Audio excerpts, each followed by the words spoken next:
पिएगा मेरा मन सुमन खिलेगा।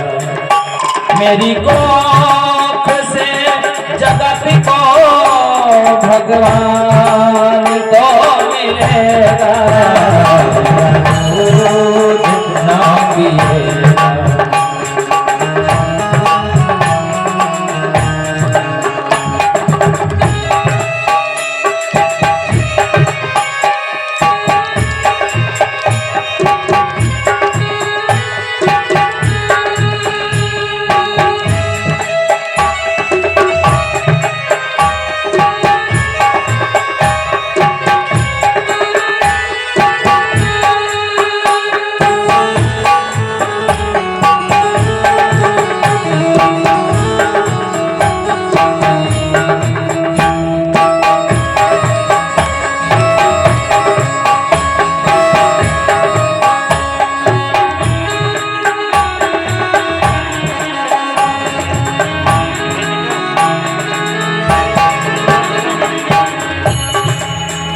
जो भाव लगे दिल में कैसे तुम्हें दिखाऊं।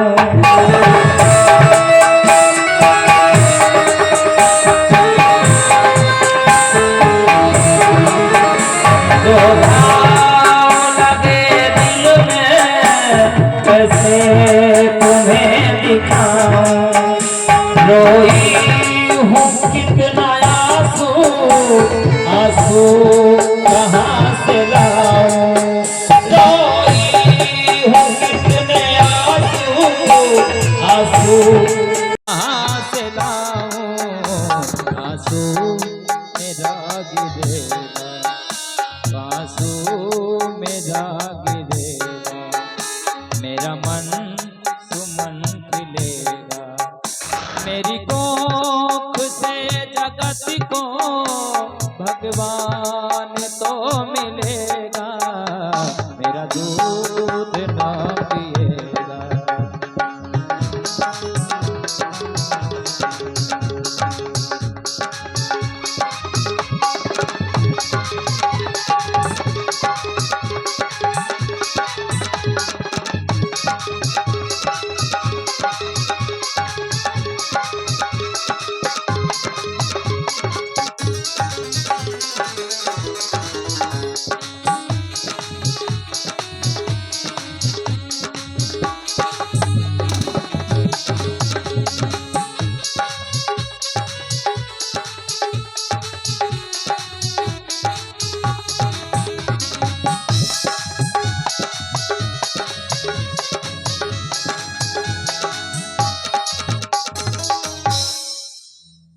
वृंदावन बिहारी लाल की जय। देव की मैया ने बड़े भाव से हृदय से लगा लिया लाला को कि कहां से इतने आंसू लाऊं जो अब मैं आंसू बहाऊं। अब तो बड़ा ही आनंद हो गया, मेरा लाला मुझे प्राप्त हो गया। अपने हाथों से हथकड़ियां खोला, बेड़ियों को खोला। महाराज उग्रसेन कहते हैं कि लाला तुमने इस मथुरा नगरी पर विजय प्राप्त किया है, इसलिए अब तुम इस मथुरा नगरी के राजा हो। भगवान श्याम सुंदर कहने लगे नाना जी मैं राजा कैसे बन सकता हूं, मैं तो बहुत छोटा सा बालक हूं। और दूसरी बात, राजा तो आप पहले से थे, परंतु मामा कंस ने अन्यायपूर्ण कृत्य करके आपको कारागार में डाल दिया और स्वयं मथुरा के राजा बनकर के बैठ गए थे। उग्रसेन कहते हैं लाला तुमने इस मथुरा नगरी को बचा लिया, डूबने से बचा लिया, इसका उद्धार कर दिया आपने। भगवान श्याम सुंदर कहते हैं कि नाना जी आप राजा थे, आप ही हो और आगे आप ही रहोगे। इधर कंस का दाह संस्कार जमुना जी के तट पे करवा दिया गया और उनकी जो दो पत्नियां थीं, सुखदेव जी महाराज कहते हैं अस्ति प्राप्ति कंसश्च महिष्यो भरतर्षभः, अर्थात अस्थि और प्राप्ति दोनों पत्नियां पति के मरने के कारण व्याकुल हो गईं और वो सीधे अपने पिता जरासंध के पास में पहुंच गई। वहां जाकर के ये संदेश दिया कि हे पिताश्री, आपके जैसे वीर पिता के होते हुए उन दो अहीर के छोरे कृष्ण और बलराम ने मिलकर के मेरा सुहाग उजाड़ दिया, मुझे वैधव्य को प्राप्त करा दिया। इसलिए मैं क्या करूं? जरासंध ने अपने समस्त वीरों को आदेश दिया कि तैयारी करो। अरे बहुत दिन हो गया, तलवारें खून की प्यासी बैठी हैं, अब चल करके मथुरा पे आक्रमण करेंगे और उन कृष्ण और बलराम के रक्त से अपनी तलवारों की प्यास बुझाएंगे। इधर तो ये योजना बन रही है, तो यहां मथुरा में क्या हो रहा है? मथुरा में अब जब नंद बाबा और ग्वालों को ये पता चला जो ये कृष्ण बलराम हैं, ये नंद बाबा के और यशोदा मैया के लाला नहीं हैं, केवल इन्होंने पाला है, जन्म नहीं दिया है। जन्म दे कोई और ललन कोई पाले, दिया क्या दिया देने वाला। ऐसा सोच करके दुखी हो करके और बाबा नंद अपने बैलगाड़ी को लेकर के ग्वालों को बैठाल करके सीधे वृंदावन में आ गए। यशोदा मैया आ गई दौड़ती हुई कि देखें लाला आ गया कि नहीं आ गया। गोपियों ने खबर पाई, वो भी दौड़ के आ गई कि लाला ने कहा था कि मैं कुछ दिनों के लिए जा रहा हूं उस महायज्ञ के दर्शन करने के लिए और मैं 2-4 दिन के बाद में आ जाऊंगा। लेकिन आशा ही परमम दुखम नैरास्यम परमम सुखम, आज तो आशा जो है निराशा में बदल गई। उन्होंने देखा कि श्याम सुंदर नहीं आए हैं, बाबा नंद और जो ग्वाल बाल गए थे वो केवल वापस लौट के आए। पता लगा कि वो नंद बाबा यशोदा मैया के छोरा नहीं हैं, वो किसके छोरा हैं? देवकी मैया और वसुदेव जी महाराज के छोरा हैं। इसलिए अब तो संपूर्ण ब्रजमंडल में पुनः विरह की लहर फैल गई और सब व्याकुल हो गए, आंसू बहाने लगे, क्योंकि बिना कृष्ण के उनका जीवन अधूरा सा लगता है। शरीर तो आपका बड़ा स्वस्थ हो, परंतु प्राण आपके निकल जाएं तो वो शरीर किसी काम का नहीं रहता है।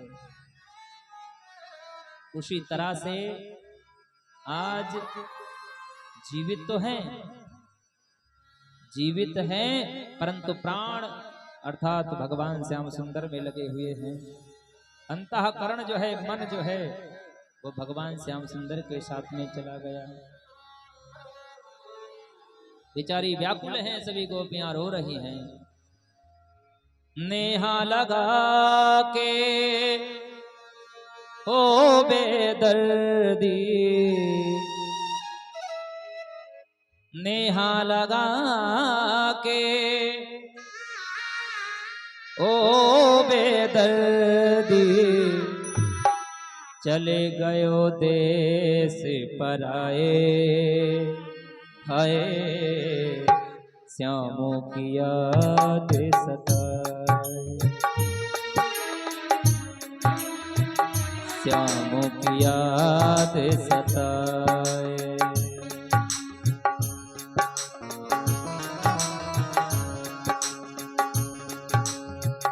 नेहा लगा के ओ बेदर्दी, नेहा लगा के ओ बेदर्दी, चले गयो देश पराए, हाय श्यामों की याद सताए, हाय श्यामों की याद सताए।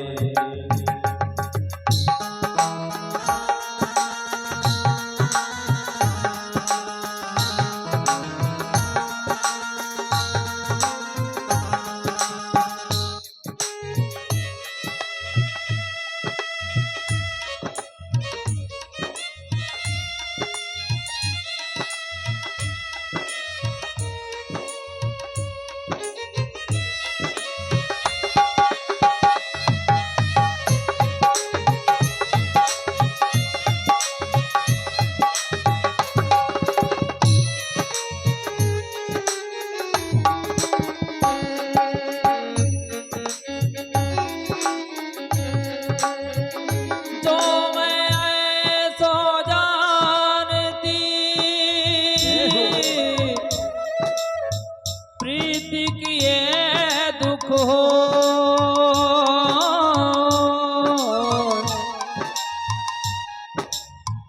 नगरी ढिढोरा पीटती प्रीति न करियो को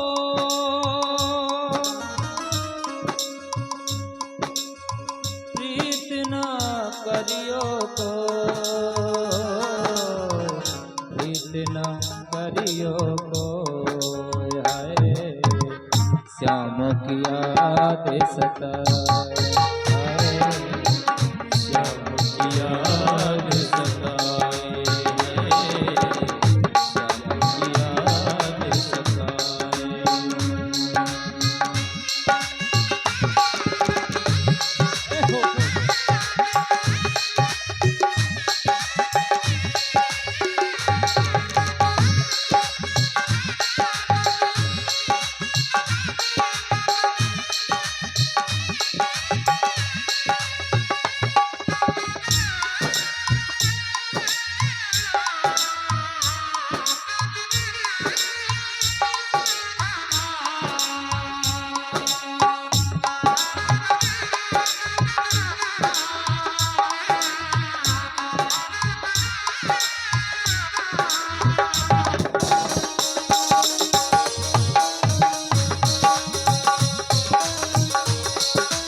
रिम झिम बरसत नैन हमारे आग बुझत न बुझाए झिम बरसत नैन हमारे आग बुझत न बुझाए सखी रे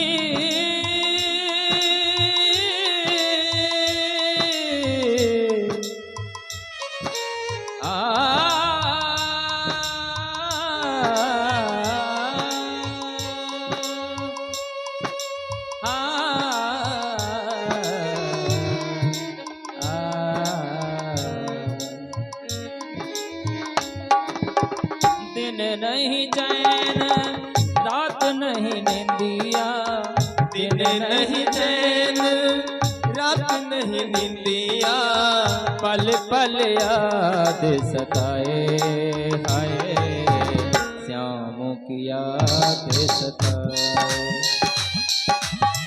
श्याम की याद सताए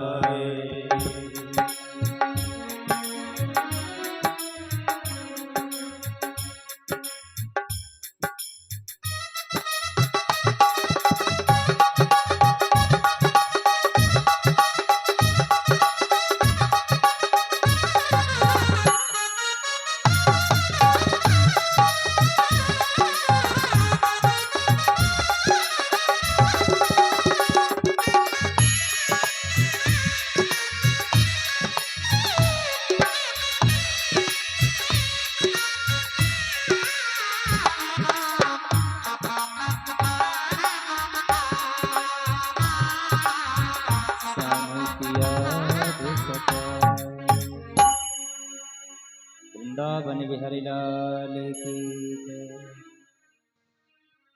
अब ब्रजमंडल के ग्वाल बाल गोपी तो सब व्याकुल हैं। इधर मथुरा में भगवान श्याम सुंदर और बलराम जी, भगवान श्याम सुंदर और बलराम जी का दोनों का शुभ यज्ञोपवीत संस्कार किया गया।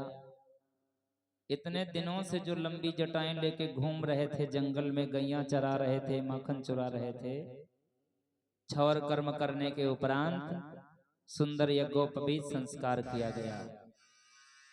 यज्ञोपवीतम परमं पवित्रम प्रजापतेरत्य सहजं पुरस्तात्। आजकल हम लोग यज्ञोपवीत की कोई महत्व नहीं समझते, उसको साधारण धागा समझते हैं। और साधारण धागा तो बाजार में बिकता है, परंतु उस यज्ञोपवीत धागा को जब हम अभिमंत्रित करके यज्ञ में अभिमंत्रित करके और पहनते हैं तो हमारे अंदर एक विशेष प्रकार की ऊर्जा का संचार होता है। परंतु हम लोग इन चीजों को भूल गए हैं और कहते नहीं नहीं भाई हम जनेऊ नहीं पहनते, इसलिए क्या करें, ऑफिस में जाते हैं तो लोग मुझे हंसते हैं, इसलिए मैंने भाई तो जनेऊ उतार दिया। कौन झंझट करे, बार बार चढ़ाना उतारना, ये करना वो करना। अच्छा किया। मुसलमानों को देखो, वो टोपी लगाना नहीं भूलते, दाढ़ी रखाना नहीं भूलते। सरदारों को देखो, वो पगड़ी बांधना नहीं भूलते हैं। कितनी गर्मी लगती है, पूरे जटा रखाए हैं वो, और इतनी बड़ी पगड़ी बांध के चलते हैं। उन्हें नहीं करता कि हम भी जो है ऐसे फैशन में नजरा काट के चले ऐसे। फिर काहे के सनातनी, काहे के पंडित जी, खाली नाम के पंडित जी, पंडित जी लगता है। अर्थात जी तब तभी कहे जाओगे जब कम से कम शिखा सूत्र तो धारण करो। चोटी भी अपने गायब करा दिया, जनेऊ भी उतार दिया, दाढ़ी वाले खत कटाने लगे, फिर कहते हो कि हम पंडित जी हैं। जब सारे संस्कारों से विहीन हो तो चंडाल के समान हो गया। ये मैं नहीं कहता, शास्त्र कहता है। हम अगर सोचोगे कि हम कह रहे हैं तो सवेरे हमारा रास्ता घेर लोगे, लेकिन शास्त्र का क्या करोगे? शास्त्र तो आदेश देता है ना। हम कथा को तो मानते हैं लेकिन कथा की नहीं मानते। भगवान को मानते हैं, भगवान की नहीं मानते। भगवान की का मतलब है गीता, भगवान की वाणी, श्रीमद् भगवत गीता। गीता का नाम सुना, यदा यदा कह दो, हाँ गीता में लिखा, बस इसके आगे कुछ और बहुत है। 18 अध्याय है इसमें, इसमें बहुत कुछ है। इसलिए सब जानने की जरूरत है। थोड़ा समय निकाल करके उसके दर्शन भी कर लिया करो। जब हम धोती कुर्ता पहन के निकलते हैं तो लोग हमें पंडित जी कहते हैं, भले ही वो मेरा उपहास करने के निमित्त से कहते हो। कहने दो, जी तो लगाया उन्होंने, पंडित जी, तो हाथ जोड़ के कहा। कहा कि नहीं कहा? और आप चाहे जितने अच्छे वीआईपी हो, श्रीमंत हो, क्या तुम्हारे चेहरे पर लिखा कि तुम बड़े धनाढ़ हो लखीमपुर के होंगे भाई, जैसे सब वैसे हम भी हैं। कोई कितना बड़ा अधिकारी क्यों ना हो, उसके मस्तक पे नहीं लिखा होता ये अधिकारी हैं, ये यहाँ के जिला अधिकारी हैं, ये यहाँ के जज साहब हैं। वो भी तो हमारे तुम्हारे जैसे हैं। घर के अंदर आते हैं तो उनकी भी पत्नी जो है उनको डांटती है, तो वो भी बिल्ली बन जाते हैं। ऑफिस में सब साहब साहब, घर के अंदर खुद घरवाली लाट साहब रहती है, भीगी बिल्ली बन जाते हैं। अरे भाई उनकी भी तो एक आम जिंदगी है। दुनिया में जो प्रक्रिया है वैसे चल रहा है संसार। इसलिए हे सनातनियों, यदि आप अपने को कहते हो कि हम सनातनी हैं तो कम से कम अपने शिखा सूत्रों का परित्याग ना करो, अपने धर्म चिन्हों को धारण करो। गुरु गोविंद सिंह ने देखा था कि सारा सिस्टम बिगड़ रहा है, मुगलों का शासन बहुत जबरदस्त है, तो उन्होंने एक फौज बनाई थी, खालसा पंथ की स्थापना किया था और कहा किसी आदमी को गुरु मत बनाना। आदमी कभी लालच में पड़ करके तुम्हें बरगला सकता है, दिग्भ्रमित कर सकता है, भटका सकता है, परंतु ग्रंथ कभी भटका नहीं सकता है। जैसे मैं शास्त्री कहता हूं अपने आप को, तो मैं शास्त्री अधूरा रह सकता हूं क्योंकि मुझे हो सकता है पूरा ज्ञान ना हो, परंतु शास्त्र कभी अधूरा नहीं होता है क्योंकि उस शास्त्र को व्यास जी ने लिखा है, ऋषि मुनियों ने रिसर्च करके लिखा है। भाई हमने जितना पढ़ा उतने तो बता सकते हैं।